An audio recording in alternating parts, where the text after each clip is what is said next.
تو رمضان شریف میں قرآن پاک سے خاص محبت فرمائیں. شہر رمضان الذی انزل فیہ القرآن، خاص محبت. الحمدللہ ہمارے ہاں قرآن کے عالم بھی موجود ہیں، حافظ بھی موجود ہیں، بلکہ مسجدیں کم ہوتی ہیں، حافظ زیادہ ہوتے ہیں. یہ دیکھ لئے مدارس کی خدمات ہیں اللہ کے فضل سے، قراء بھی ہیں، سب کچھ ہے. اب ضرورت ہے قرآن پاک سے محبت کرنے والوں کی. ہر نقیب ہر خطیب یہ کہہ رہا ہے کہ سارا قرآن حضور کی تعریف ہے، کہتے ہیں نا جی. تو چاہیے نا کبھی کبھی رکا آئے محفل سے کہ جناب ہمارا دل کر رہا ہے ہمیں سورہ رحمان سنائی جائے. کبھی کبھی یہ رکے آتے ہیں نا فرمائشی رکے، یہ نعت پڑھے. یہ تو جب سب کہہ رہے ہیں یہ حضور کی نعت ہے سارا قرآن، تو کو رکا آنا چاہیے نا. آج سورہ حامیم سجدہ کی تلاوت سنائی جائے، آنے چاہیے نا یہ والے رکے بھی. صحیح کہہ رہا ہوں نا؟ تو خوب ارادہ کریں کہ قرآن مجید سننا ہے. ہم کھڑے رہتے ہیں، ہم کھڑے رہتے ہیں. پاسپورٹ کے دفتر بھی 1.5 گھنٹہ لوگ کھڑے ہیں، شناختی کارڈ کے دفتر میں بھی کھڑے، امیگریشن کی لائنوں میں بھی کھڑے. نیت کریں کہ میں نے جم کے قرآن مجید سننا ہے. اور جس مسجد میں پہلی تراویح شروع کریں کوشش کریں کہ ساری تراویح اسی میں پڑھی جائے، اور خاص ذوق کے ساتھ. خاص پنجاب میں ایک گاؤں تھا، تو اس میں نا ایک دفعہ ایک بالکل عام سادہ سا آدمی دکاندار تھا، تو اس کا انتقال ہو گیا، تو اس کی قبر سے خوشبو آنے لگی. تو اگر پیر صاحب ہوتے پھر تو بچوں کی موج لگ جاتی. کیا بات ہے بھئی، اتنی کرامت. عام سادہ آدمی تھا، قبر سے خوشبو آنے لگی. لوگ پہنچ گئے، معلومات کی، گھر تک گئے. کہا کوئی مطلب ٹھیک ہے داڑھی شریف تھی، نمازی تھا، لیکن کوئی ایسی خاص چیز ہم نے نہیں دیکھی. تو اس کے گھر والے بتانے لگے کہ نا قرآن مجید نہیں پڑھا ہوا تھا. بوڑھا آدمی تھا لیکن قرآن مجید سے عشق کرتا تھا. کئی گھنٹے قرآن مجید کو وضو کر کے اپنے پاس رکھتا اور پھر انگلیاں چلاتا اور کہتا میرے مالک نے میرے لیے جو بھی فرمایا ہے حق اور سچ ہی فرمایا. اسے چومتا، پیار کرتا. اللہ نے یہ اعزاز دیا کہ اگر انتقال ہوا تو قبر کی مٹی سے بھی خوشبو آنی شروع ہو گئی. خدا را قرآن پاک سے پیار کریں، خوب ذوق بنائیں کہ ہم نے قرآن مجید کو سننا ہے. دوسری میری گزارش یہ ہے آپ حضرات سے کہ سحری میں اٹھنا تو ہے ہی، سودا لینے کے لیے بھی جانا ہے. ہمارے ہاں دہی دودھ کے لیے بھی لوگ صبح صبح جاتے ہیں. تو ایسا نہ کریں کہ تھوڑا 10 منٹ اور جلدی اٹھ جائیں اور پورا رمضان تہجد کی نماز پڑھیں. بڑی پسند ہے نبی کریم کو تہجد کی نماز. صبح اگر 2 رکعتیں نصیب ہو جائیں تو نبی کریم علیہ السلام نے فرمایا جب جوان آدمی تہجد کے لیے کھڑا ہوتا ہے تو اللہ فرشتوں کے سامنے فخر فرماتا ہے. یہ ضرور عادت بنائیں. صبح جن لوگوں کو چند نفل نصیب ہو جائیں اور پھر وہ دعا مانگیں. ایک تو رمضان، پھر تہجد کا ٹائم، اس ذوق. اور تیسری گزارش میری یہ ہے،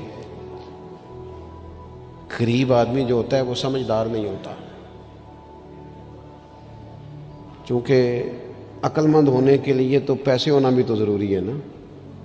میں نے دیکھا ہے کہ بالکل ان پڑھ آدمی ہو لیکن سیٹھ ہو نا تو بڑے بڑے سیانے لوگوں کو نصیحتیں کر رہا ہوتا ہے اور اس کی سنی بھی جا رہی ہوتی. میری غربت نے کیا مجھ کو زمانے میں بدنام، تیری دولت نے تیرے عیب چھپا رکھے. یہ نا غریب آدمی، اگر سیانے ہوتے تو وہ بھی مالدار نہ ہوتے، یہ نہیں سمجھدار ہوتے. یہ بیچارے کمزور ہی اس لیے رہ جاتے ہیں کہ ان کو چالاکیاں، تیزیاں الا ماشاءاللہ نہیں آتی. تو کئی دفعہ غریب تکلیف بھی دیتا ہے. جب آپ کچھ بانٹنے لگتے ہیں، جب کچھ آپ دینے لگتے ہیں تو کچھ چیزیں محسوس بھی ہوتی ہیں. بندہ دیکھ کر خیرات نہ کریں، اللہ کی رضا دیکھ کر کریں. ہمیں صحیح حدیث میں اس شخص کا تذکرہ بھی ملتا ہے جس نے آ کے نا محبوب کی چادر کو کھینچا تھا، یہ بخاری میں، اور گردن مبارک پہ نشان پڑ گیا تھا. اس نے کہا میں کچھ لینے آیا ہوں. چادر کو کھینچا، تکلیف ہوئی بظاہر، لیکن محبوب نے پھر بھی جب عطا کیا تو مسکرا کے ہی عطا کیا.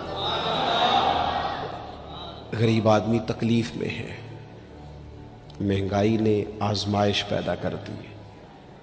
تھوڑے سے امیر لوگ اگر اپنے اخراجات میں کمی لائیں، اگر جو عید پر 6 جوڑے بنواتا ہے وہ 2-4 سے گزارا کر لے، تھوڑا سا اپنے اخراجات کو کم کر کے صرف اپنے رشتہ داروں میں، اپنے دائیں بائیں تھوڑی سی توجہ کریں. اور ایک بات کا ضرور خیال فرمائیں، پردہ پوشی بہت بڑا حسن ہے، بہت بڑی خوبصورتی ہے. اگر اگر یہ صدقات اور خیرات اور رمضان میں جو مساوات کا مہینہ ہے اس میں اگر تھوڑی سی نا پردے کے ساتھ، امام ابو نعیم نے لکھا ہے کہ 100 گھر تھا مدینہ شریف میں، 100 تھوڑی سی آبادی ہوتی تھی، 100 گھر کتنا زیادہ ہوگا، 3 وقت کھانا بھی پہنچتا تھا، کپڑے بھی پہنچتے تھے، بیمار کی دوا کے پیسے بھی پہنچتے تھے، کون دے جاتا ہے پتہ کوئی نہیں تھا۔ پھر اچانک سب کے گھر کھانا آنا بند ہوا تو لوگ پریشان ہوئے، ایک دوسرے سے پوچھنے لگے تیرے گھر کب سے نہیں آیا؟ کہ 18 محرم سے۔ تیرے گھر کب سے نہیں آیا؟ اسی شام سے۔ تیرے گھر 18 سے۔ اب جب سب متفق ہوئے تو پتہ چلا کہ 18 محرم کو امام زین العابدین کا انتقال ہوا۔ 100 گھروں میں کھانا جاتا تھا پر پتہ نہیں تھا دے کون جاتا ہے، کچھ تھوڑا سا نا۔ کچھ خبریں ایسی ہیں جو حضرت عمر بن عبدالعزیز صبح اپنے خادم کو نا ایک سارے دن کے کاموں کی لسٹ دیا کرتے تھے، تو ایک دن لسٹ دی تو وہ چاہیے تو یہ تھا نا کہ اس پہ لکھا ہوتا تھا کہ 11 بجے محکمہ تعلیم والوں کو بلانا، ظہر کے بعد دفاع والوں کو بلانا، شام کو صحت والوں کو بلا لینا۔ وہ لسٹ جو دی تھی اس پہ لکھا تھا کہ کل 5000 درود پاک کم رہ گیا تھا، آج زیادہ پڑھنا ہے۔ وہ فلاں بیوہ کے گھر میں راشن پہنچانا ہے۔ وہ 2-3 لائنیں ابھی پڑھی تھیں کہ وہ حضرت نے چھین لی، فرمایا یہ تو میری ذاتی ہے۔ تو مشیر کہنے لگا حضور یہ کب کرتے ہیں، کبھی بتایا نہیں۔ تو آپ فرمانے لگے کچھ پیسے چھپا کے رکھے ہوتے ہیں لوگوں نے کہ مشکل پڑ گئی تو کام آئیں گے، میں نے بھی کچھ نیکیاں سب سے چھپائی ہیں، قیامت میں مشکل پڑ گئی تو اللہ کے کرم سے میرے کام آ جائیں گے۔ یہ کچھ میں نے سائیڈ پہ کر دی ہیں جو میں نے کسی کو بتائی، تو رمضان شریف میں ایسی نیکیوں کا موقع ملے گا۔ کچھ چھپا لیں، قیمتی چیزیں سب کو نہیں بتائی جاتی، چھپائی جاتی ہیں۔ جو جن کو قیمتی سمجھتے ہیں نا، کروڑوں روپیہ جس کے پاس ہو وہ تھوڑی بتاتا ہے، میرے گھر میں 50 تولے زیور پڑا، تھوڑی کو بتائے گا۔ تو قیمتی چیزیں بتائی نہیں جاتی، چھپائی جاتی ہیں۔ اپنی نیکیوں کو قیمتی بنائیں، ان کو چھپائیں۔ اللہ کے حضور دعا کرتا ہوں،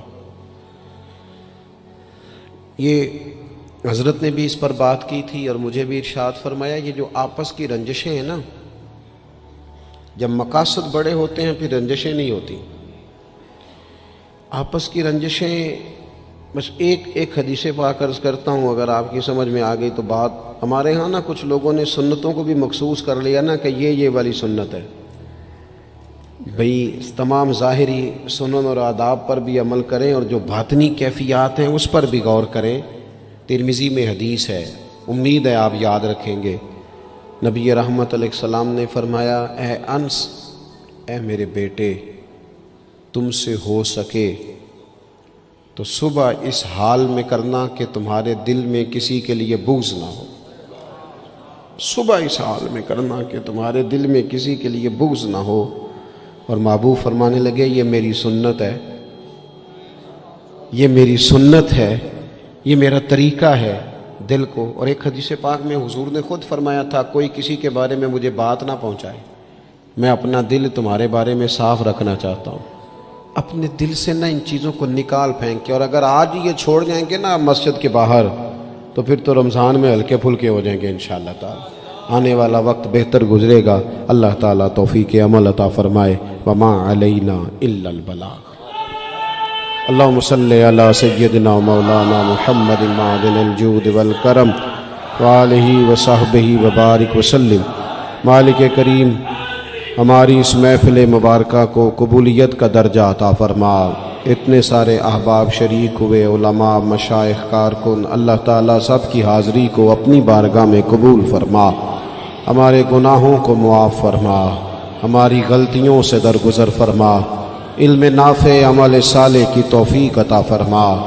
مالک کریم، سجدوں کا ذوق، عبادتوں کا شوق، تلاوتوں کی لذت عطا فرما۔ اے اللہ، خیر کرنے اور خیر پھیلانے کا ذریعہ بننے کی توفیق عطا فرما۔ ہم سب کو شر سے محفوظ فرما۔ اے اللہ، دلوں کے قبلے، سوچوں کے زاویے درست فرما۔ دروازہ رسول صلی اللہ تعالی علیہ وسلم کی غلامی اور گدائی عطا فرما۔ بیماروں کو شفا عطا فرما، مقروضوں کو قرض کے بوجھ سے رہائی نصیب فرما، جو تنگ دست ہیں ان کے رزق میں وسعت فرما۔ امت کے حق میں رحمت والے فیصلے فرما، عالم اسلام پر اپنا خاص فضل و احسان فرما، پاکستان میں نظام مصطفیٰ صلی اللہ تعالیٰ علیہ وسلم کے سویرے کو طلوع فرما، قرب و جوار سے دور دراز سے جتنے احباب آئے قدم قدم برکتیں عطا فرما۔ جس خوبصورتی کے ساتھ یہ اہتمام کیا گیا، اہتمام کرنے والوں کی کاوش کو اپنی بارگاہ میں قبول فرما، ہمارا خاتمہ بالخیر بالایمان فرما۔ دنیا علامہ اسرار صاحب علیل ہیں، مالک کریم شفا عطا فرما، تمام بیماروں کو شفا عطا فرما، دنیا اور آخرت میں ہماری پردہ پوشی فرما۔